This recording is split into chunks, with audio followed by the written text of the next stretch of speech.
तुमने मुझे मेरे ही इलाके में मुझसे वो गहने का टुकड़ा मांगने और मुझे ललकारने की हिम्मत कैसे की? क्या तुम्हें लगता है कि तुम इस जगह से जिंदा बाहर निकल सकते हो?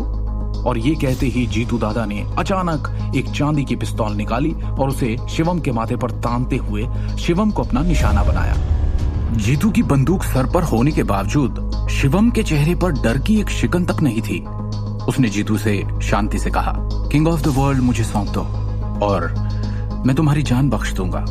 पास खड़ा जगन बेहद शर्मिंदा दिख रहा था। मेरी जान बख्शेगा?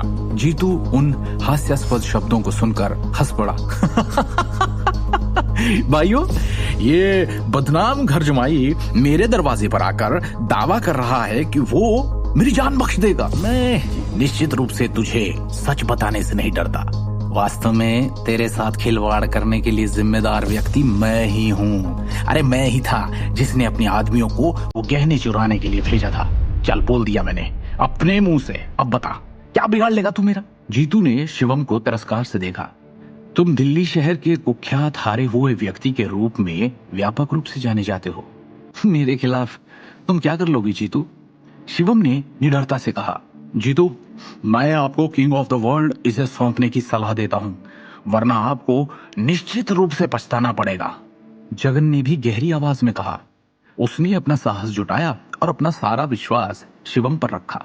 जगन को वास्तव में विश्वास था कि शिवम हरियाणा में जीतू दादा की देखभाल करने में सक्षम हो सकता है, और अगर वो सक्षम ना भी हुआ फिर भी सुरक्षित बच निकलने का कोई ना कोई रास्ता निकाल ही लेगा। जीतू धीरे धीरे अपने दोनों पैरों पर खड़ा हो गया। उसकी अभिव्यक्ति असहनीय रूप से अभिमानी थी।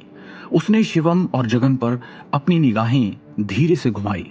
तुम लोग मेरे खिलाफ लड़ना चाहते हो जीतू दादा के, मेरे क्षेत्र में? जगन, क्या तुम्हारे पास वास्तव में ऐसा करने की ताकत है? मैंने आपको पहले ही दक्षिणी शहर में पर्याप्त चेहरा दिया है। हद कर रहे हो यार। क्या आपको सच में लगता है कि आप दक्षिणी शहर में हैं?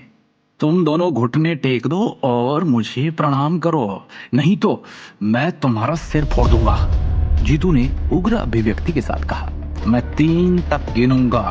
शिवम, गांधी, जगनपुरी, दोनों घुटने टेक दो और मुझे प्रणाम करो। शिवम ने जीतू को शांत भाव से देखा। उसके चेहरे पर एक हल्की व्यंग्यात्मक मुस्कान थी।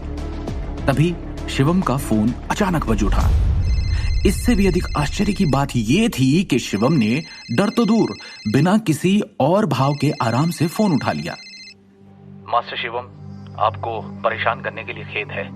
मैंने विक्रम टोकर से सुना है कि आपको एक छोटी सी समस्या है। क्या मैं आपकी कुछ मदद कर सकता हूँ?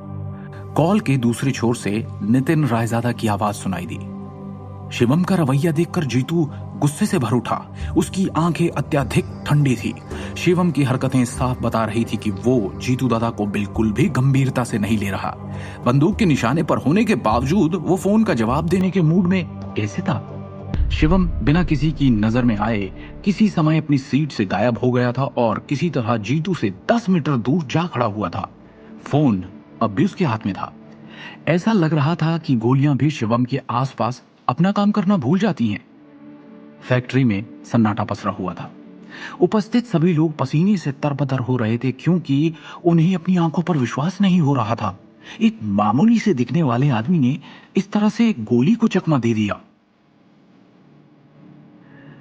मैं एक आखिरी बार कहूंगा, मेरी चीज फौरन मुझे सौंप दो, शिवम ने शांति से कहा। जीतू का गुस्से से खून खौल रहा था। उसने एक लंबी गहरी सांस ली।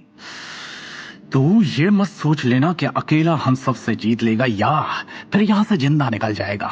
जीतू ने जमकर दहाड़ लगाई। तुम सारे अगर मरना ही चाहते हो तो मैं इच्छा पूरी कर देता हूं तुम्हारी। अचानक जैसे शिवम के अंदर से उसकी भूत जैसी आकृति बाहर आई और थम की आवाज के साथ गुंडों के उस सैलाब से टकराई। उसी समय कारखाने में लोगों के मांस से टकराते हुए लात घूंसों की आवाजें आनी शुरू हो गईं। जीतू की शुरुआती अपेक्षाओं के विपरीत दर्जनों पुरुष मिलकर भी अकेले शिवम का बाल बांका नहीं कर पाए। उनके समन्वित हमलों के बावजूद वो शिवम के कपड़ों तक भी खरोंच न लगा सके। जल्द ही उन सभी को 10 मीटर से अधिक दूर उड़ते हुए भेज दिया गया। आगे की कहानी जानने के लिए देखिए अगला एपिसोड सिर्फ पॉकेट एफएम के यूट्यूब चैनल पर। और शिवम द हिडन वॉरियर के सारे एपिसोड्स को सुनने के लिए डिस्क्रिप्शन में दी लिंक से डाउनलोड करें पॉकेट एफएम ऐप।